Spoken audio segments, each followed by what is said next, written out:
السلام علیکم ویورز، میرا نام عطاء الرحمن اور آپ دیکھ رہے ہیں عطاء بخاری یوٹیوب چینل۔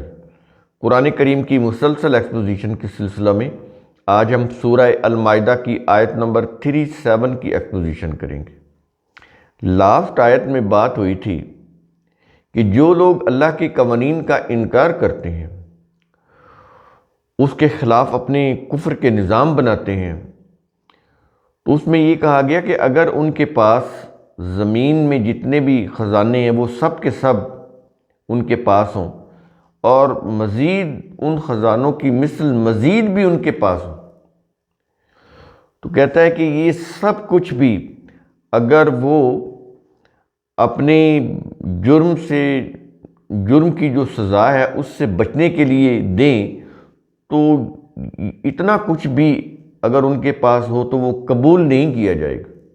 اول تو ہوگا نہیں، یعنی بات کو سمجھانے کے لیے یہ انداز اختیار کیا گیا ہے، کیونکہ مرنے کے بعد تو کسی کے پاس کچھ نہیں ہوگا، تو خالی ہاتھ ہی ہوگا۔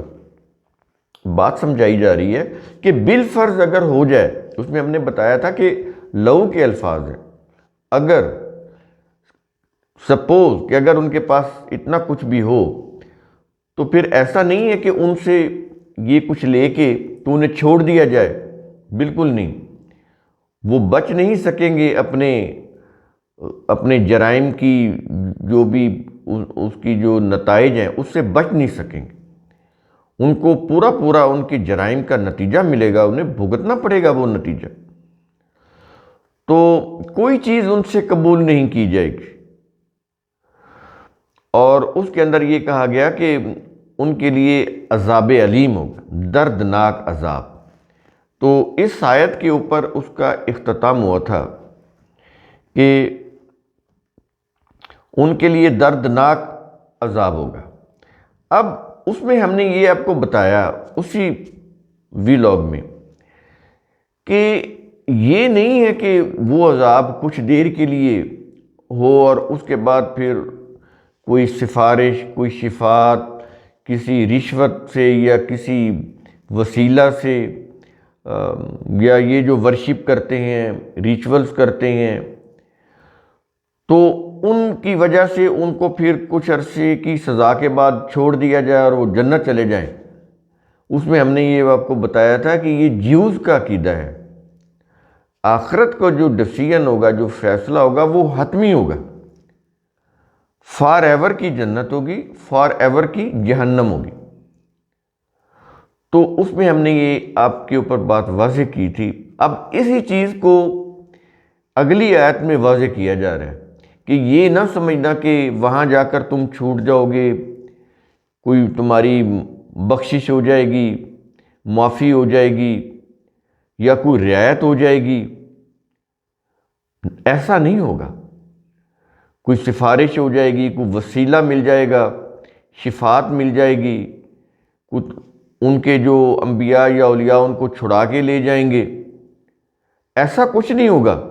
یا یہاں پر دنیا میں وہ جو انہوں نے عقیدہ دیا ہوا ہے کہ ورشپ کرنے سے گناہ معاف ہو جاتے ہیں، مذہب میں گناہ ہوتے ہیں، آپ جرائم کہیں نا، جرائم کی سزا ہوتی ہے اس دنیا میں بھی اور آخرت میں بھی۔ گناہ تو وہ پھر مذہبی چیز بن جاتی ہے کہ ان کے عقیدے، یعنی وہ جو مذہب یا مسلک ہے اس کے عقیدے کے مطابق یہ گناہ ہے، یہ ثواب ہے، یہ لیگل معاملات ہیں۔ قرآن جو ہے یہ قانون دیتا ہے، تو قانون کی جو ایک لینگویج ہوتی ہے، قانون کا ایک شعبہ ہے، اس کے اندر اس کی ٹرمنالوجی ہے، تو پھر آپ قانونی طور پر بات کریں نا، لیگلی ہم دیکھیں گے کہ الفاظ کیا ہیں اور ان کے اثرات کیا ہیں۔ الفاظ کے اثرات ہوتے ہیں، گناہ کہنے سے تو وہ ایسے ریچول کرنے سے یا کوئی ورشپ کرنے سے دھل جاتے ہیں، وہ تو خود کہتے ہیں کہ صبح یہ عبادت کریں، شام تک عبادت کریں، وہ جو کوئی نماز پڑھیں، ذکر اذکار کریں تو شام تک سارے گناہ معاف ہو جاتے ہیں۔ یہ ہے نا یہ چیزیں، فلاں تسبیح کریں تو یہ معاف ہو جاتی، فلاں بزرگوں کا ان سے ہماری محبت ہے، وہ ہمیں بخشوا لیں گے۔ یہ شارٹ کٹ دیے ہوئے ہیں۔ قرآن کے یہ جو قوانین ہیں ان کے بالکل برعکس ہیں، یہ جتنے بھی یہ نظریات، مذہبی نظریات ہم نے رکھے ہوئے ہیں، چونکہ اس سے ہمیں وقتی طور پر ایک یوں کہہ لیں کہ ایک تسلی مل رہی ہوتی ہے، لیکن وہ ایک جھوٹی تسلی ہوتی ہے، حقیقت نہیں ہوتی وہ۔ مذہب پینیٹریٹ اسی لیے کرتا ہے کہ اس کے اندر جھوٹ ہوتا ہے، وقتی طور پر ان کو ایک تسلیاں دی ہوتی ہیں کہ یہ کر لو یہ معافی ہو جائے گی، وہ کر لو ایسے برکت ہو جائے گی، وہ کچھ کر لو، فلاں وظیفہ کر لو تو فلاں کام ہو جائے گا۔ یہ ہے نا سارے جتنے بھی آپ یہ سوشل میڈیا کے اوپر سارا چل ہی یہی رہا ہے کہ فلاں صورت کا ورد کر لیں، فلاں آیت کو ایسے یوں پڑھ لیں شفا ہو جائے گی، یہ ایسے کو کلمہ پڑھ لیں اتنے ہزار یا اتنے لاکھ تو مرنے سے پہلے پیشگی جو ہے وہ جنت جو ہے وہ لازم ہو جائے گی، گناہ معاف ہو جائیں گے۔ یہ ساری چیزیں مذہب کی روح سے مشہور ہیں، لوگ اسی کے اوپر چل رہے ہیں۔ قرآن کے نزدیک اس لیے نہیں آتے کہ قرآن بالکل کلیئر کٹ واضح بات کرتا ہے، کوئی دھوکہ پر مبنی بات نہیں کرتا، کوئی ایسا وعدہ نہیں کرتا کہ جو قانون کے خلاف ہو، اللہ کے قانون کے خلاف ہو، کوئی ایسا شارٹ کٹ نہیں دیتا۔ تو انسانوں نے اپنی صلاحیتوں کی نشو و نما کرنی ہے، اللہ کے قوانین کے مطابق اپنا مائنڈ سیٹ بنانا ہے، اللہ کے ضابطوں کے مطابق اپنی پرسنالٹی کو گروم کرنا ہے۔ اللہ نے جو بھی اپنے قرآن کے اندر ایتھکس دیے ہوئے ہیں اور پھر ان کے اوپر عمل کرنا ہے، صرف ماننے کی حد تک ہی نہیں۔ تو یہ چیزیں ہیں، یہ بڑی قابل غور چیزیں ہیں۔ یہ جو مذہبی نظریات ہیں ان کا انسانی شخصیت کے اوپر بڑا اثر پڑتا ہے، اب معاشروں کے اوپر بڑا اثر پڑتا ہے۔ آپ یہ دیکھیں کہ جرائم کی جو رفتار ہے یا کرائم ریٹ ہے مسلم معاشروں میں کیوں بڑھ رہا ہے، اس کی وجہ یہ ہے کہ ان کو یہ تصور دیا گیا ہے کہ یہ کوئی مذہب کی چیزیں آپ کر لیں، کوئی تسبیح، ذکر، اذکار، کوئی ریچول، کوئی ورشپ، یہ آپ کر لیں تو آپ کے گناہ معاف ہو جاتے ہیں۔ یہ ان کو بتایا گیا ہے اور وہ اسی کے اوپر چل رہے ہیں۔ لوگ کیوں حج پہ جاتے ہیں، بار بار جاتے ہیں، حالانکہ بہت پیسہ خرچ ہوتا ہے۔ ان کو یہ بتایا گیا کہ حج کرنے سے ایسے انسان گناہوں سے پاک ہو جاتا ہے جیسے ابھی ماں کے پیٹ سے بچہ پیدا ہوا ہے، تو لوگ پھر اس لیے جاتے ہیں۔ تو قرآن میں نہیں ہے یہ۔ تو جب آنکھ بند ہوگی تو یہ تو اسی دھوکے میں مر گئے۔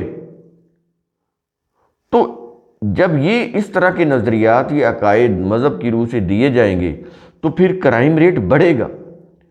وہ ایک حج کر کے آئے گا، مزید وہ کرے گا، جرائم کا راستہ اختیار کرے گا، کیونکہ اس کے پاس پیسہ ہے۔ وہ یہ سمجھتا ہے کہ اگلے سال پھر میں جاؤں گا، میرے پھر گناہ معاف ہو جائیں گے۔ جو عقیدہ دیا گیا ہے کہ صبح کی نماز پڑھیں تو ظہر کی نماز تک جتنے بھی گناہ ہیں وہ معاف ہو جاتے ہیں، تو وہ اور زیادہ جرائم کرے گا، کیونکہ ظہر کی نماز پڑھنے سے اس نے پچھلے جتنے بھی جرائم کیے اس کی عقیدے کے مطابق وہ معاف ہو گئے، اس کے تو انبار لگ رہے ہیں ثواب کے۔ تو یہ خیالی چیزیں ہیں، مذہب کی ان چیزوں سے آپ نکلیے، حقائق کی دنیا میں۔ یہ جو قرآن ہے یہ انسانوں کو حقائق کی دنیا میں لے کر آتا ہے، انہیں ایلوژن سے نکالتا ہے، ریئلٹی کی طرف لے کر آتا ہے، انسانوں کو حقیقت پسند بناتا ہے۔ تو حقیقت پسند بنے۔ شروع کرتے ہیں سورہ المائدہ آیت نمبر 37۔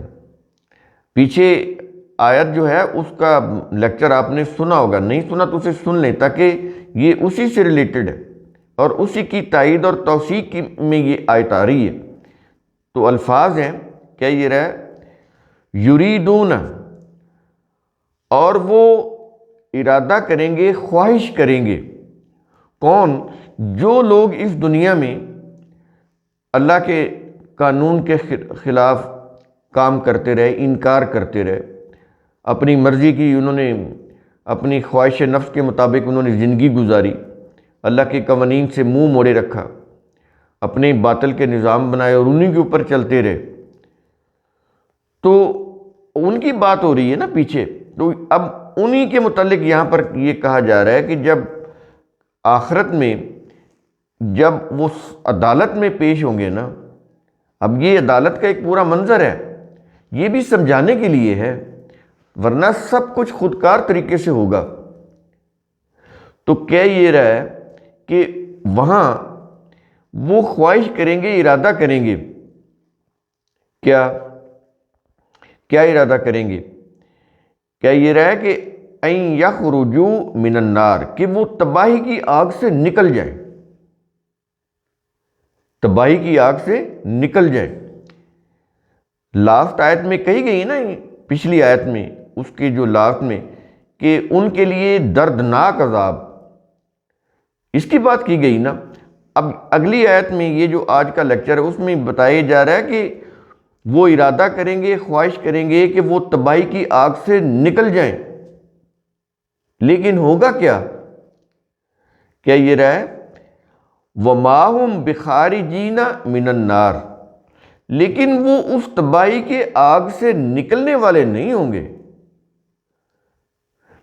ہم نے پہلے بھی آپ کو پچھلے لیکچر میں بتا دیا اور مختلف جگہ پہ بتاتے رہتے ہیں کہ یہ پرماننٹ فیصلہ ہوگا آخرت کا، جنت کا فیصلہ پرماننٹ، جہنم کا فیصلہ بھی پرماننٹ۔